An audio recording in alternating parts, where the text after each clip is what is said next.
Chcemy pokazywać młodzieży w ogóle, jak różnorodny, jak wszechstronny jest dzisiaj świat technologii, jak wiele rzeczy można w nim zrobić, nawet nie będąc perfekcyjnym z matematyki. Dzisiaj miałyśmy fantastyczną okazję poprowadzić warsztaty razem z Fundacją IT Girls po to, aby zbudować świadomość, czym jest Customer Journey, z jakich narzędzi korzystać, aby Customer Journey budować, wprowadzać. No i nie ukrywam, że zespoły wypracowały ciekawe pomysły.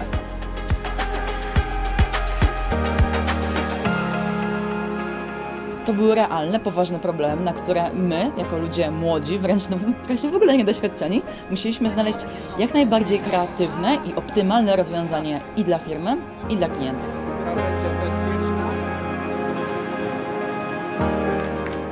My jako fundacja edukujemy dzieciaki i młodzież w zakresie nowych technologii. Takie 3-4 godzinne warsztaty, które dzisiaj przeprowadzamy, są w stanie zmienić bardzo wiele w postrzeganiu w ogóle młodych osób tego, jak ten świat technologii dzisiaj wygląda. Dzięki takiemu warsztatowi jesteśmy w stanie pokazać, nad czym między innymi możesz pracować w przyszłości.